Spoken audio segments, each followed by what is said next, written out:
Warm greetings from sunny Cyprus. Welcome to New Beginnings, my everyday life in rural Cyprus.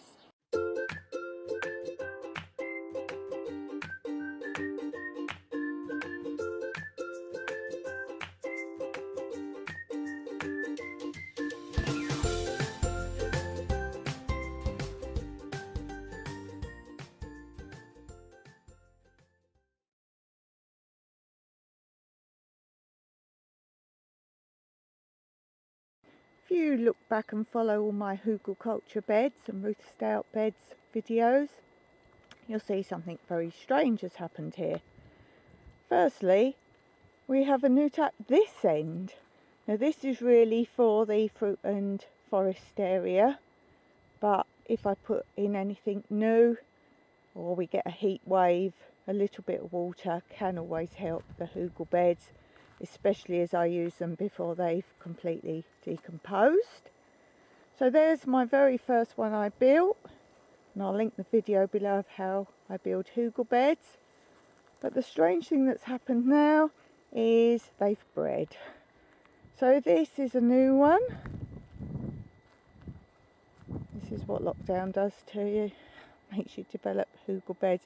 I've basically put them in any gaps. So this was the next one, which was broccoli, so that was always here. And then we have another new one, little tiny one here. Here's a very nice one. It's mostly because all the pallets that we were saving to build our raised beds, the bits that were more deteriorated are perfect to put at the bottom because it aerates the ground and rots nicely. So this was the onion one, just a few left here. These are starting to divide up, to split, so I will force those apart. And that's one that looks like it's got several growing out of one root, so I will split those. I've got a video on splitting onions, so I'll link that below. You never have to produce any more onions once you start splitting them. And then the potato one, these are dying back, these are almost ready to pick, or to dig up rather. And then we have another new Hugel Bed here. A lot of this topping was actually from my hay stash that I've videoed, and I'll try and remember to put a link for that as well, to show you the hay stash. Nice big pile. So that was perfect to go on the top. I also used it to put on my raised beds that are new, that we've newly built. And little tiny one left here, another new one. This is actually a Ruth Stout, and the way you know the difference is Ruth Stout is just basically straw or hay, whatever you have available, whereas the Hugel Beds are either tree trunks or rotted wood underneath, cardboard, leaves, anything like that. So we go past the tree, and then we have a new Ruth Stout. There was room, I felt, another one here just after we come through the tree, but bear in mind sometimes I bring the wheelbarrow to this area down here. As I came down with the big wheelbarrow, I felt I needed a little bit more space to turn it around and so forth. And then this was the first one. There's no more ones along this bit. Another one. As you see, I've piled them up a little bit. I haven't added to these. I've just literally tidied them, pushed them all together. And we had some wind, so some bits sort of came away a little bit, so I just stuffed them together. This is the one with the peppers in.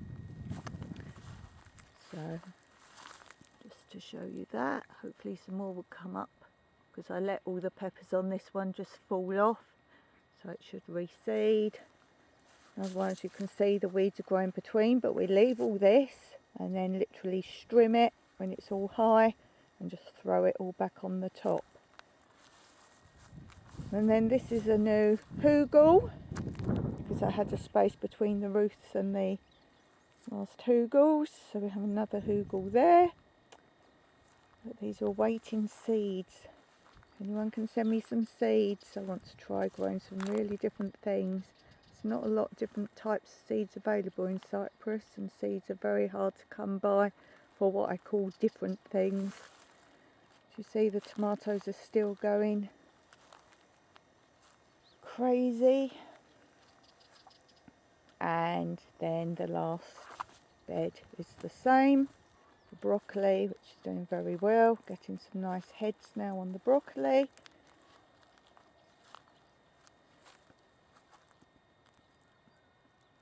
Really nice heads. We had some for Christmas dinner. And then the last one, I am going to use this just as a compost build up. I was never sure if I was going to grow on this or not, but this is a long way down the land. This is one far end of the land, so it makes sense to just leave this as a compost area and to throw any cuttings off the dead trees or anything like that on this area. So that's a brief update, finishing with the other tap. As I say, because the land's so big, it saves Mike when he waters the fruit trees. We do have pipe water service that he's made, but there are times when sometimes something just needs a bit extra, or a certain tree, such as now the apricots are starting to grow, they need more water, whereas the other things don't. So let's finish off up here and I'll show you the citrus that are growing. I spy some up there. These are mandarins. Don't know if you can see them. Got some nice mandarins growing on this tree. For some reason they're all at the top this year. I think the blossom all blew off the bottom. The lemons are starting to yellow over this side of the land, but funny enough, by our kitchen, which is our best lemon tree, they're actually nice and yellow already. These are a bit slower here, and some new ones just coming. It could be because Mike pruned this one right back, so it could be because of that. And some little baby mandarins all over this tree. Now these are all over the tree, so they're fine.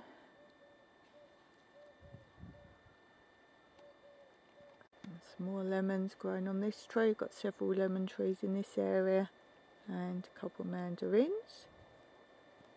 And we've finished today on one of the orange trees. They're coming nicely into colour. Quite well hidden, but there are actually a lot on here.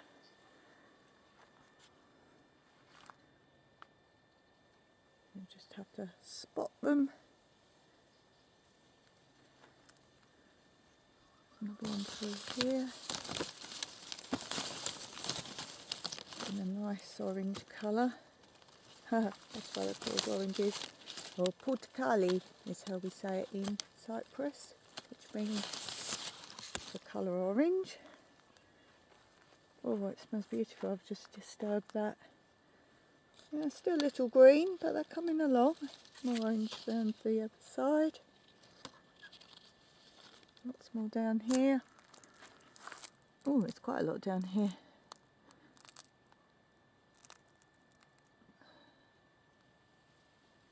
So yes, as I say, they're all a bit hiding. Another one round here. I found you. It's a bit of a searchy. It's not a big tree, well, I suppose. Yes, it is tall, but it's thin. We prune it out thin. See if I pan back a bit.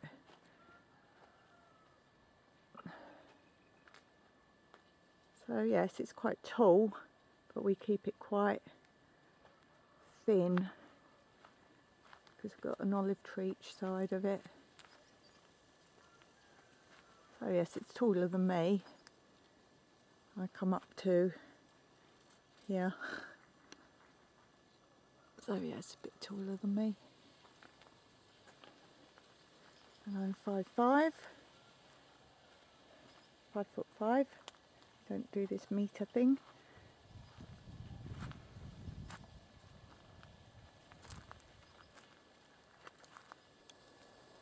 So until next time, Araki.